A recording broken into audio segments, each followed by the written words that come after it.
Okay, so you're ready to jump into some seriously heavy stuff today? Always up for a challenge. What are we diving into? Well, we're talking about the kind of things that make, global strategists lose sleep at night. Oh, sounds fun. Yeah, things like, like the possibility of World War III, Oh, wow. massive, like seismic shifts in the global economy. Okay. And even like the age-old question of, is vigilantism ever justified?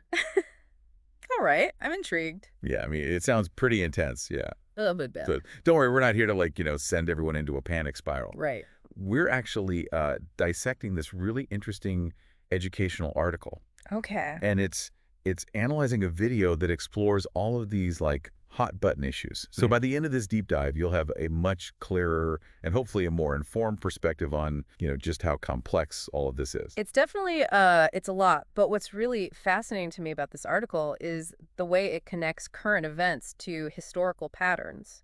It's not just about, predicting doom and gloom. Right. It's more about using the past to kind of illuminate like where these trends could potentially lead. That's a really good point. And the article actually compares the Yeah. current situations in like Ukraine and Syria to pre-World War II Spain. Right. And those were like major flashpoints back then. And these places, I mean, they kind of feel like they could spark a much larger conflict now. Yeah, I see the parallels for sure. It's just like pre-World War II Spain, these situations show us how regional conflicts can escalate into, global crises. What do you, I mean, is that a valid comparison? I think it's a very valid comparison, and what makes these modern conflicts even more volatile is just the sheer number of players involved, All right? right. It's not just, two superpowers going head to head anymore. We're talking multiple nations, non-state actors, private militias. It's like this whole tangled web of shifting alliances and rivalries, and it makes predicting outcomes incredibly difficult. Yeah, no kidding. And the article, it uses this term kinetic conflicts, Right. which, I don't know, it sounds like really intense when you read it. Oh, yeah, for sure. Can you maybe break that down for us a little? What does it mean and why is it considered a red flag?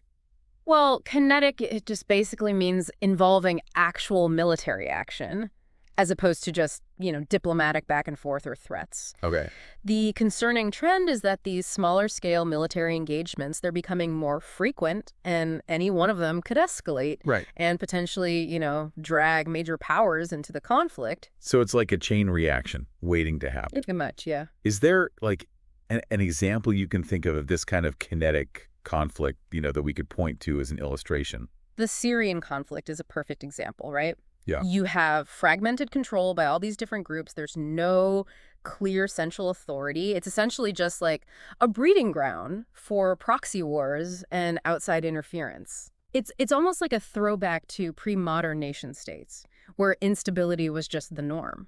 Right, right. So we've got these simmering conflicts, and then the article layers in this economic competition between, the BRICS nations. So that's Brazil, Russia, India, China, and South Africa and the West.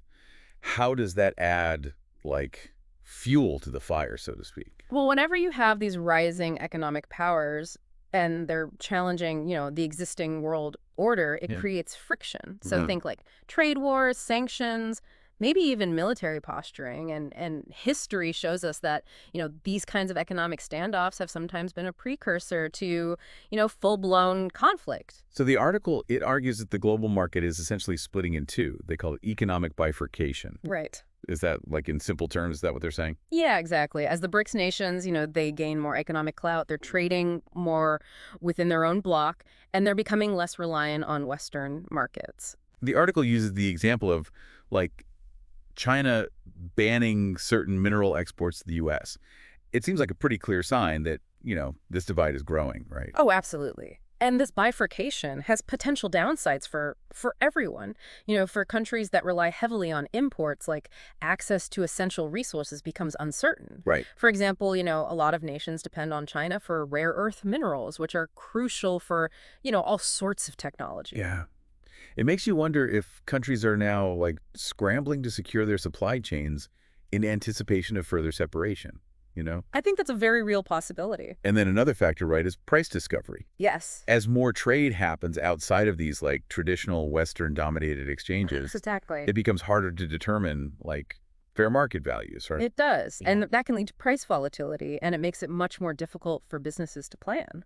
So to sum up, I mean, the global landscape is pretty tense, both geopolitically and the economic. Yes, yeah. Now, the article kind of takes this turn toward a more ethically complex issue, and that's vigilantism, Right. which, Yeah. it's fascinating.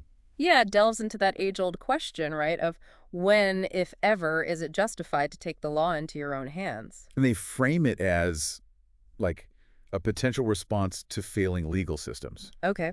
They give historical examples like filibusters, Yeah. which were basically private citizens waging like unauthorized wars. Interesting. And then they jump to modern cases like, the Daniel Perry case, whose actions on a subway sparked this huge debate about self-defense and vigilantism. It's such a classic moral dilemma because, when justice systems fail to protect people, Yeah. vigilante actions can seem totally justifiable on a personal level. Right. But it creates like a very slippery slope, Like who gets to decide when the law doesn't apply? Where do we draw the line? The article brought up this really interesting concept related to this called jury nullification.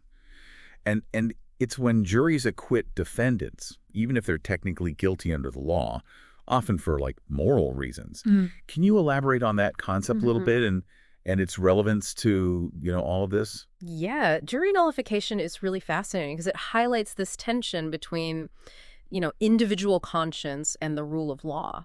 Okay. When people feel that laws are unjust, they may be compelled to act outside of them, whether it's through vigilantism or actions like jury nullification. Interesting. It raises all these questions about the limits of legal systems and, the role of personal morality in upholding justice. Definitely food for thought. Mm. Okay, last big topic the article tackles is the tension between, centralized control and decentralized freedom, and specifically when it comes to money. Right. Um, Yeah, this is where things get really interesting. On the one hand, you have central bank digital currencies, or CBDCs, which are basically, just digital versions of government-issued money. And the article points out concerns that CBDCs could give governments an unprecedented level of control over people's finances.